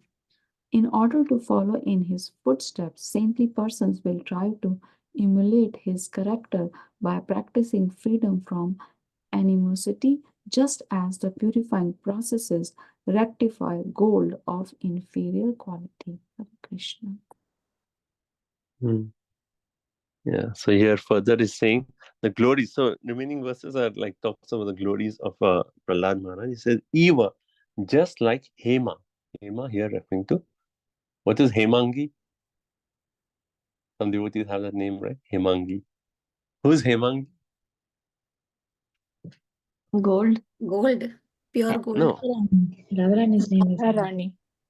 Yeah. Anga, right? The Hema. body complexion. Hema, like gold. Hemangi, name of Radharani. And also, we can say Chaitanya Mahaprabhu, because he's also goldish complexion. Hemangi is name of Radharani. So, Hema, just like gold. And what does it say? Durvanam tu bhavishyasanti. So, the gold can be purified by yoga, by a rectifying process from an inferior quality to a pure form. How is gold purified? They actually burn, like subjected to heat, right? And by that heat, gold gets purified. So similarly, using that point, it says even sadhava, the great saintly people, they will want to be purified. They will want to follow the Shila, the character of Prahlad Maharaj. By what? By practicing freedom from animosity. Who can actually show this as a better example than Prahlad Maharaj? Freedom from animosity. Even though his father tortured him, subjected, like tried to kill him in so many ways, right? What was Prahlad's response? He prayed to the Supreme Personality of Godhead for the liberation of his father. He did not ask for any benediction when Narsimhadev actually appeared, and he never cursed any person who tortured him. This is the quality of Prahlad Maharaj. And even sadhava, saintly people, will actually practice these qualities of Prahlad Maharaj just to follow in the footsteps of Prahlad Maharaj. This is the glory of Prahlad Maharaj. Who is a devotee as glorious as Sri Prahlad Maharaj? Okay, 47. Hare Krishna. Yat prasadat idam vishvam prasidati yat atmakam sasvadrig bhagavan yashya toshyate nananya drisha. Translation Srila Prabhupada Ki Jai. Everyone will be pleased with him because the personality of Godhead, the supreme controller of the universe, is always satisfied with the devotee who does not wish for anything beyond him. Hare Krishna. So further glory of Prahlad Maharaj. Just, okay, yet prasadam. So by the mercy of yet prasadam idam vishwan, by the mercy of the Lord, this entire universe will become happy with Prahlad Maharaj. Right? And then he says, because Atmakam. Why? Like he's a great devotee. There are he's a great devotee. There are demons as Hiranyakashipu. How is it that the entire world, the enemies of his father will actually be pleased with Prahlad Maharaj? Because Toshyati, the supreme personality of Godhead, is seated in the heart of every living entity, right? And anyone who is actually engaged in Ananya Drisha, engaged in serving the Lord without any deviation, right, without any desire, like anya bilasita sunyam, for that person everyone becomes everyone uh, becomes happy by that person, right? By Lord's mercy to Prahlad, the universe will be happy or pleased with Prahlad. Lord as Paramatma inspires the world, and the demigods will be pleased with Prahlad, right? And the Lord sees his devotees with affection, swadrik, and devotees' intelligence does not wander on anything else. So it's a very nice point that you can meditate on that. Yes, okay, we are sadhakas, we are practicing devotional service. Like, I was thinking of this in terms of book distribution, and we say that when we are going out distributing books, right? So that is, okay, we are there, Atma, we want to act as instruments of Srila Prabhupada, so we want to give the book to someone, right? So the Atma wants the book to go. Paramatma in our heart wants the book to go. Paramatma in the heart of the other person wants the person to accept the book, right? So there's two Atmas, two Paramatmas. And what is the ratio of success? 3 to 4. I mean, 3 to 1, right? 3 of them want that person to receive the book, and only the one Atma who is hesitant because of his coverings, you know. So the point here is, when we actually take to devotional service, we are trying to please the Lord, the Lord in our heart, Paramatma, the Supreme Personality of Godhead. And by our effort to please the Lord, because the Lord is situated in everyone's heart, the Lord can actually dictate to all the other people to actually appreciate the devotee. And maybe you have this experience, like, maybe with relatives. Initially, they are like so unfavorable. But as you progress in a bhakti, all of a sudden they start changing, right? They start becoming favorable. Why? Because now you're developing your connection with Paramatma, and Paramatma in their heart, is dictating to them that, oh, see, that person is a devotee, and they start liking devotees. The Prabhupada, he says in the purport, first sentence, he says, he can dictate, the Paramatma in the heart can dictate to anyone and everyone, one as he likes. Right? So it's very, very, one can see, be very positive with this, like, oh yeah, Krishna is in the heart, he will take care. He will take care. Like there was this one reporter came to Prabhupada and asked, like, Prabhupada, where do you get your money from? And do you know what Prabhupada said? Krishna sends. Yeah, Krishna gives it to me. Like we know Prabhupada's answer. Like, Krishna gives it to me. We worship Madhava, the wife, the husband of goddess of fortune.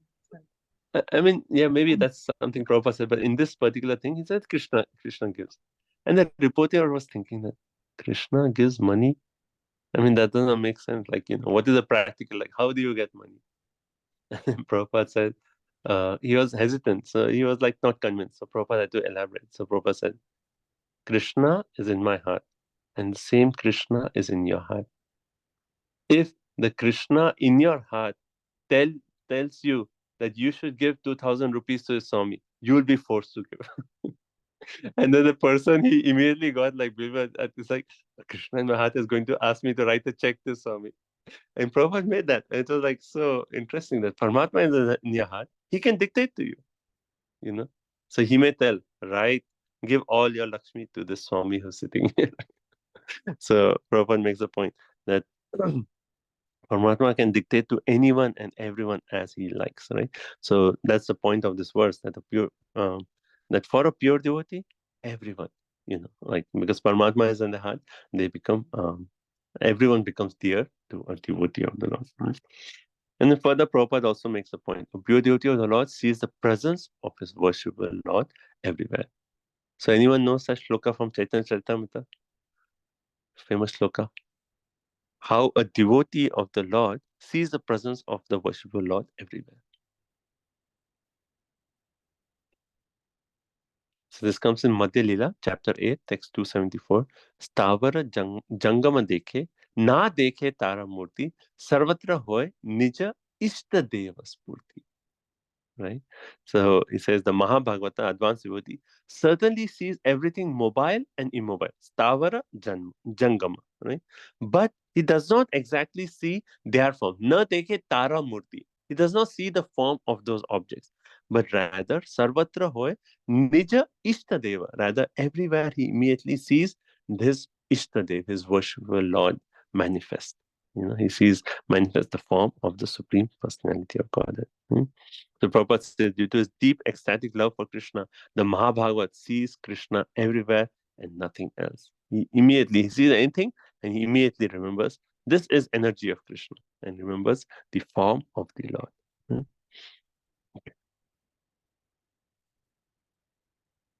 Okay. And okay, so let's continue. 48. For the glorification of Prahlad Maharaj. Prabhu, did the person actually give 2,000 rupees to Prabhu? I mean, Prabhupada was making the point he wasn't expecting, but the person got scared. He's like, oh, better I leave because you don't know what this Swami will make me do. My Prabhupada's point was like, it's like, and, even when we go out, like, we are asking donations or like, distributing books, Paramatma is the heart. If we are sincere in our effort, we are connected to Paramatma, we are pure. Like how Vaisheshika Prabhu, he could go to anyone, and the person that we think that, oh, this person will never take a book, he will never give Lakshmi. And then Vaisheshika Prabhu says some lines, and immediately the person will he'll write like, okay, take a book and write $100. Like we saw it, like it was here in North Carolina, we saw that. It was just like someone was driving out of his car, and Vaisheshika Prabhu came, stopped him, and he was just like driving. He just put his brake, and then Prabhu immediately gave a book. He gave $100 to Prabhu. And we can how's it? How's it possible? Like maybe if I would have approached you, I was like, oh no, don't waste my time, or because the Paramatma in the heart inspired him. Like, oh, here is a pure devotee. This is your chance to get out of this material world. Take it, give him a donation. It's nothing else. It is that inspiration from the heart. Right? So that's the point that's here. Paramatma in the heart can inspire, dictate to everyone. So what we say in our spiritual life, what is our force? Our purity is our force. If we are pure, we go out, we may not know the right lines, we may not say the right thing, but Paramatma in the heart is like, okay, this person is pure, take a book, give him a donation, just do it. Like yesterday we've been talking about like Mahotsav Prabhu. Like how does he do it? Like imagine going to an American and showing him full Bhagavatam first time, and they take the full set and write a check of $300. Like how is it possible? Imagine just going they go like Walmart parking lot and distribute Bhagavatam sets to like people just like entering Walmart. It's like, how do you do it? So it's all on the purity. The Paramatma in the heart can inspire anyone to actually receive Prabhupada's books. So that's the point that is being made in this. Because Prahlad was such a great devotee, everyone, all living entities, Paramatma in the heart inspired that. Oh, they became pleased by Prahlad Maharaj. Like even Sad Goswami Ashtakam, what do we say? Krishna Kirtana Gana Nartana Paro Premamrita Modini Dhira Dhira Jana Priya. Dhira and Adhira. Both used to like all the six Goswamis. Dhira Dhira. So those are ruffians or those are pious. Everyone used to like the six Goswamis because of their purity. So that's the point. Okay, let's just continue. So where are we? Text 48. We have 3 more verses, right? Okay. Hare Krishna. Savai Mahabhagavato Mahatma Mahanubhavo Mahatmam Mahisthatah Pravurta Bhaktya hi Anubhavistasya Niveshya Vaikuntam Imam Ihasyati. Translation, Srila Prabhupada ki jai, that topmost devotee of the Lord will have expanded intelligence and expanded in influence and will be the greatest of the great souls. Due to mature devotional service, he will certainly be situated in transcendental ecstasy and will enter the spiritual sky after quitting this material world. Hare Krishna. So here again, glorification of Prahlad Maharaj. He, Saha, will certainly be Mahabhagavata, that great devotee Mahabhagavata. And then further it says, Maha Atma, the one with expanded intelligence. Maha Anubhava, with expanded influence. Mahatam Mahishtaha, the greatest of all great souls. Pravidya Bhaktya, and due to his mature devotion, he will experience Anubhava, stage of ecstasy, and Nivesha Vaikuntam, Evam Vihasati. And after quitting this material world, he will certainly enter Vaikunta. Right? This is Prahlad. So we'll discuss this Anubhav maybe in the next class because it's a nice, important topic. Prabhupada talks in the purport of Sthayi Bhav, Anubhav, and Mahabhav. Right? So next class we'll discuss these 3 terms. Okay, next verse. This is 249. Hare Krishna. Okay. Alampada Shilodharo Gunakaro Krishta Paradhya Vyatito Dukkiteshu Abhuta Shatrur Jagata Shoka Harta Naidagikam Tapam Ivodurajaha. Translation by Srila Prabhupada. He will be virtuously qualified, reservoir of all good qualities. He will be jolly and happy in others' happiness, distressed in others' distress, and will have no enemies. He will be destroyer of the lamentation of all the universes, like the pleasant moon after summer sun. So the word here is Guna Akaraha. That means what? He's a reservoir of all good qualities. So basically, Kashyap Muni is saying, and why is Kashyap Muni glorifying Prahlad so much? Because the character of Prahlad, anyone who knows, is so worthy of glorification that as soon as an opportunity to glorify Prahlad, they just want to it's like if you know someone who you're really inspired, like, anyone, like anyone, like, you think of SJ Prabhu. As soon as you think, you want to speak about him. Oh, he's so inspiring, he's so amazing, so pure, so powerful. Like whenever he goes, he just motivates everyone. Like we naturally, right? So similarly, here, as soon as he mentioned Prahlad, he wants to glorify him, right? And then he says, Guna Akara. He's actually a reservoir of all good qualities. I cannot even list all those qualities. He has all those qualities in him. And then he lists few of them. Virtuous Alampataha, then Shiladhara, he's qualified. Then he says Rishta Pararidya, he's joyful in others' happiness. And Vyatita Dukeshu, when others are suffering, he is actually distressed. Right? Abhuta Shatruhu, he does not have any enemies. And Jagata Shokaharta, he destroys the lamentation of the universe, just like the moon after the hot summer. When the moon comes, it actually cools down everything. Right? When we are tortured by the stress, heat of this material world, then which moon arises in our life? Nitai Pada Kamala, Koti Chandra Shushitala, right? Koti Chandra, just by the shelter. That's the only hope. When we receive the shelter of the lotus feet of Nityananda Prabhu, Koti Chandra Shushitala, that moon will give us shelter. Right? So similarly here, Prahlad Maharaj is saying that he himself will destroy the lamentation of the universe, just like the moon after the hot summer season. Okay, next verse. Let's just do the English. Just two more verses. We just quickly do English and stop. Who's next? Yeah, Prabhu, Hare Krishna. Yeah. So, Antar Bahis Just do Jamala. you can just do English, Prabhu.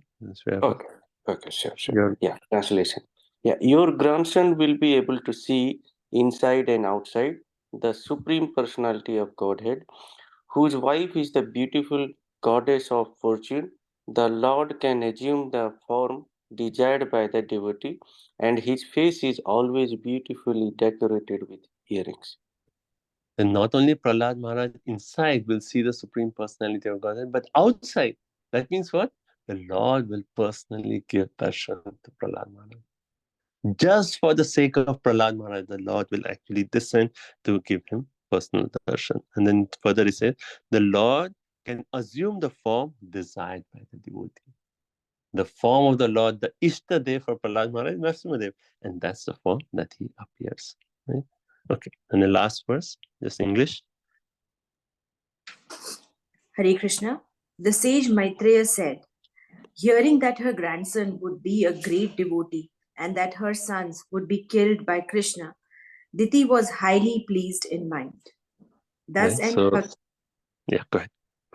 Thus end the Bhaktivedanta purports of the third canto, 14th chapter of the Srimad Bhagavatam, entitled Pregnancy of Diti in the Evening. Hare Krishna. Right. So Diti was ashamed, but after hearing these 2 points, her son will be killed by Vishnu, and third, her grandson will be such a great devotee. All the other devotees are going to glorify this personality, such a Mahabhagavata. Then she became satisfied. Okay, that's good. She became happy. Right? So that's how this chapter ends. The next chapter is very interesting. Like now we are going to go into the entire pastime of Jay and Vijay and the four Kumaras. And such a beautiful pastime. So that will be our next session. Okay. Thank you so much. So we'll stop here. Srimad Bhagavatam ki jai, Srila Prabhupada ki jai. Okay. Any final comments, realizations anyone would like to quickly share? Prabhuji, I like the point in the purport of text 47 that because Lord is present in everyone's heart, we can pray like that he can dictate them to be friendly to all the devotees. Nice point. Yeah. So I have a question. So is this the birth of Prahlad Maharaj is being really giving benediction, or he's a Trikaldarshi? Is it what? It's like a benediction that since you are.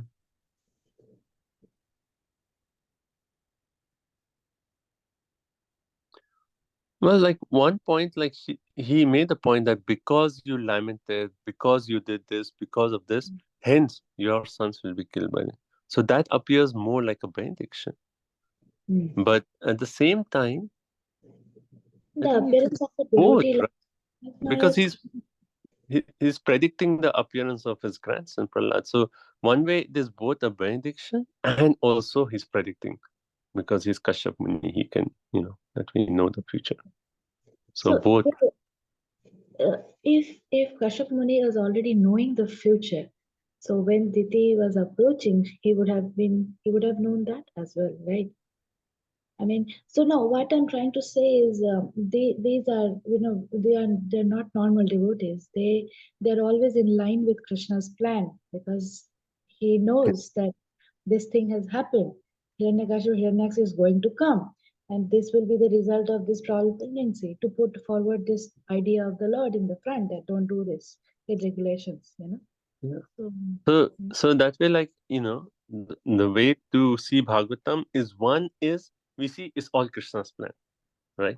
And then we say, like, Krishna actually wanted Jay and Vijay to come down because he wanted to enjoy Virasa. First level. Another level is where we actually see, okay, what is happening here? How Diti, how Cupid is so powerful, and practical lessons for us. Right? So it's not that when we are seeing the practical lesson, we are neglecting the fact that it's all Krishna's plan, everything's happening. But we want to go at a lower level because we want to see the practical lesson for each one. And why this happened, how when we make a mistake, how we can lament, we can adopt that mood of Diti. And even though it is a grave mistake, but if we actually afterwards we have the right attitude, then we can get a benediction from that mistake. So yeah, both are true. It is, yes, Krishna's plan, but also the personal lessons are there. Thank you. Nice point. Anything else, anyone? Hare Krishna Prabhuji. Yes, ma'am.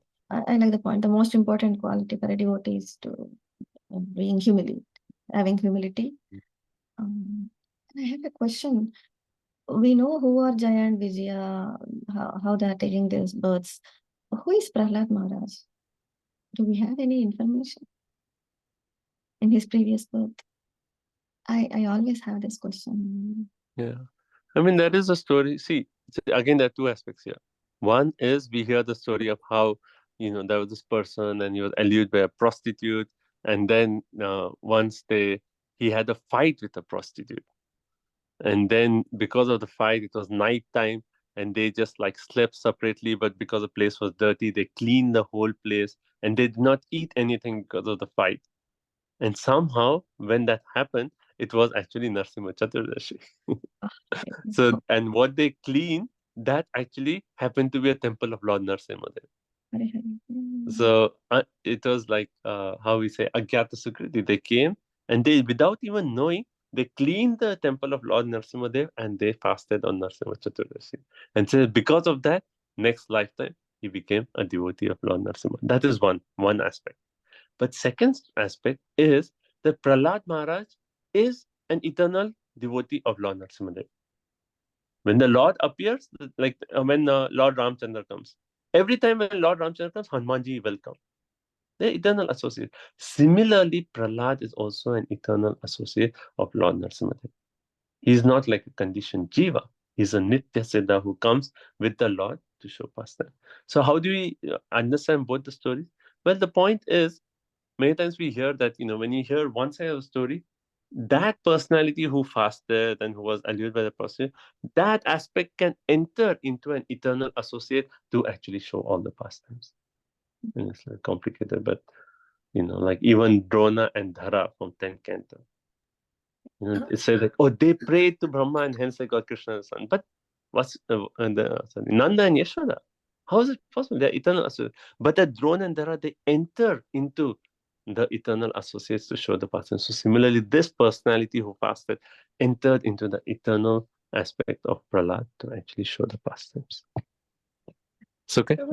Hare Krishna Prabhuji. How Uddhavaji is also like, Vasu, you explained that, right?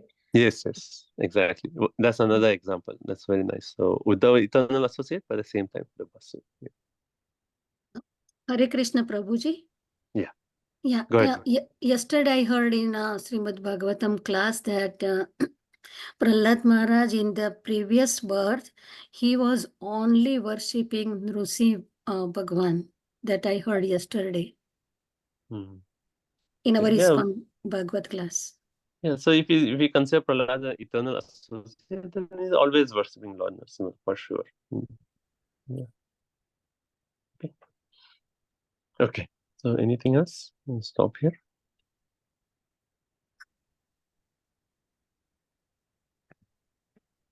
Okay. Thank you so much for your association. Sorry for all this technical difficulties today. Hopefully, the internet does not give more problems. But it's like so uncertain. You never know. Like it was okay until yesterday, and all of a sudden today, like coming in and going out. But yeah. Anyway, thank you all so much, and hope this entire session of this importance of this pregnancy of Diti in the evening, why we are reading the lessons from this chapter is actually those points are clear now. Okay? And the next chapter is so beautiful description of Vaikuntha and such a sweet chapter and pastime. So we'll continue next week. Thank you all so much for your association. Srila Prabhupada ki jai, Granthra Srimad Bhagavatam ki jai. Hare Krishna. Hare Krishna. Hare Krishna. Thank you, Thank you. Prabhu. Hare Krishna. Thank you. Hare Krishna, thank you. Krishna Prabhuji, thank you so much. Hare Krishna. Thank you so much, Prabhuji. Hare Thank you. Krishna. Thank Hare you, Thank you, Prabhuji. Prabhuji. Hare Krishna. Hare Krishna, Prabhuji. Prabhuji, just like you gave the example that His Grace Visheshaka Das Prabhuji is always uplifting and encouraging, these Bhagavatam classes are always uplifting. Thank you so much. Thank you, Mati. Thank you so much for your association. Hare Krishna. Thank you so much. Hare Krishna. Thank you. Hare Krishna.